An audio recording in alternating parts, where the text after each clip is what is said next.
여러분 안녕하십니까? 금요일 밤 뉴스데스크 경남입니다. 다음 주 유네스코 세계유산위원회가 7곳의 가야 고분군을 세계문화유산으로 등재할 가능성이 높습니다. 이들 고분군 주변에서도 많은 유적과 유물이 나오고 있어서 가야 고분군의 범위가 현재보다 훨씬 넓다는 해석이 나오고 있습니다. 김태석 기자입니다.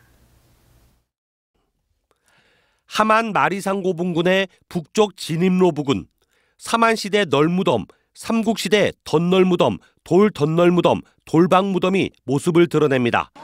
널무덤에선 철창과 철화살촉, 철도끼 등 다양한 철기류가 출토됐고 10기가 발굴된 덧널무덤 중 가장 큰 7호분에선 순장의 흔적이 확인됐습니다.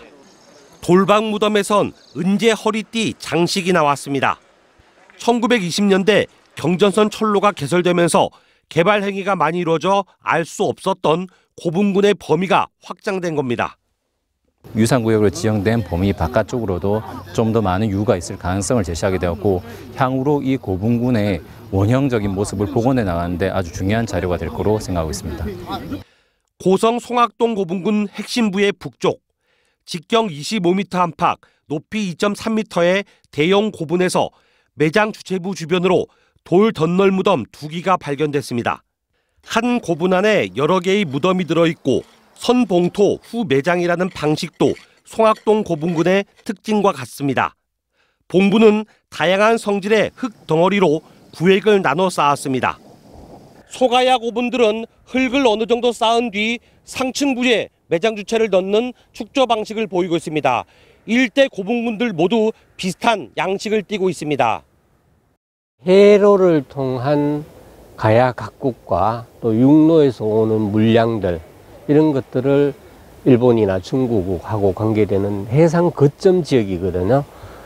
바로 옆 16호분은 농사 때문에 훼손이 심해 시굴 조사에선 매장 주체를 발견하지 못했습니다. 15호분과 16호분에 대한 발굴 조사를 통해서 그 구조와 성격을 명확히 해서 현재의 송악동 사적 범위에 확대 지정이 필요해 보입니다. 세계문화유산 등재가 유력한 가야 고분군의 원형이 확장되는 유적들이 잇따라 발견되면서 가야사 복원 사업의 의미와 필요성을 더하고 있습니다. MBC 뉴스 김태석입니다. 마을 안길 같은 비법정 도로는 개인 땅을 지자체가 정상적인 보상 과정 없이 편입해 사용하는 경우가 많습니다. 그러다 보니 무단 편입으로 재산권을 침해당했다며 지자체를 상대로 소송을 하는 등 권리 찾기에 나서는 사례가 늘고 있습니다. 박민상 기자의 보도입니다. 함양군의 한 자연마을 뒤편으로 난 마을 안길입니다. 이 길은 평소에도 마을 주민들의 왕래가 잦고 길 옆에는 간이 상수도 건물도 들었었습니다. 사실상 도로와 공공시설터로 이용되고 있는 건데 이 마을 안길의 일부 구간은 엄연한 사유지입니다. 지적도 등본과 토지 대장을 떼 확인해봤습니다. 마을 안길이 난 곳은 지목상 대지며 개인 소유의 땅으로 등재돼 있습니다. 사유지에 도로를 개설하고 공공건물을 지었지만 지자체는 정상적인 토지 매입이나 보상 없이 관행적으로 사용해왔습니다. 40년 넘게 재산권도 행사하지 못한 땅 주인은 역설적이게도 재산세는 해마다 꼬박꼬박 납부해야만 했습니다. 내 땅 가지고 재산권 행사를 못한 게는 군에서 이걸 매입을 하든지 앞으로 뭐 이 손해를 안 보게끔 하든지 뭐 그런 식으로 해줬으면 좋겠습니다. 함양군은 지난 1980대 초 도로 개설 당시 땅 주인이 동의한 것으로 알고 있다고 밝혔지만 관련 증빙 자료는 없었습니다. 또 비법정 도로라서 이제 와서 보상도 불가능하다는 입장입니다. 소송 중인 것도 한 15건 정도 지금 소송을 하고 있습니다. 이거는 법적 다툼을 통해서 이런 소유권이 청구를 할 수 있다고 보고 다른 방법은 현재 없습니다. 하지만 함양군과는 달리 울산시나 인제군 등의 지자체는 토지 소유주의 재산권 보호를 위해 비법정 도로를 적극 매입해 보상에 나서고 있습니다. 군에서 선제적으로 토지를 매입해서 공용도로를 모두가 쓸 수 있는 도로를 이제 만드는 그런 사업을 지금 진행하고 있습니다. 관행적으로 이뤄진 비법정 도로의 무단 편입에 대한 실태조사와 개인재산권 보호를 위한 지자체의 책임 있는 행정이 시급한 실정입니다. MBC 뉴스 박민상입니다. 서울중앙지검 범죄수익환수부는 1,300억 원이 넘는 회사 돈을 횡령한 혐의로 BNK 경남은행 투자금융부장 이모 씨를 구속상태로 재판에 넘겼습니다.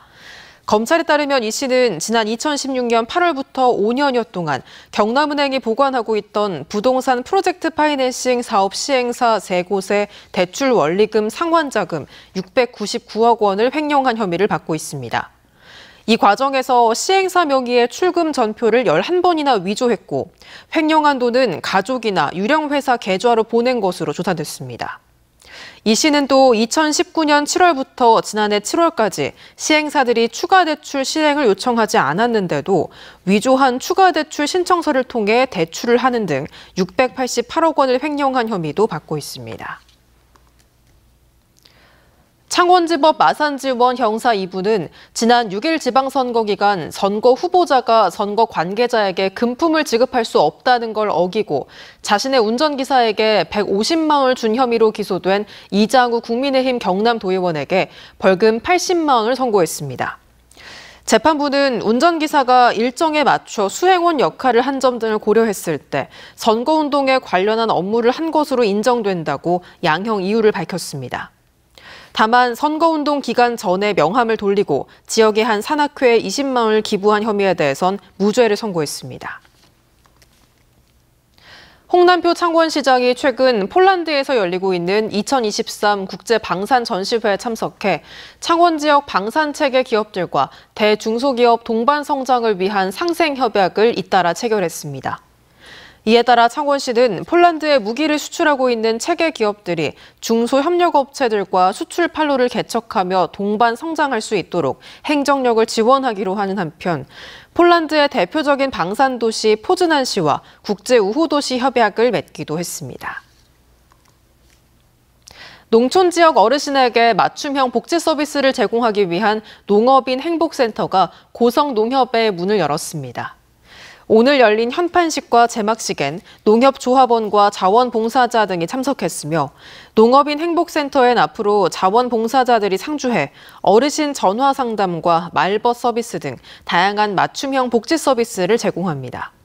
한편 고성농업인 행복센터는 창녕 부곡에 이어 경남에선 2번째며 경남농협은 행복센터를 더 확대해 나갈 계획이라고 밝혔습니다.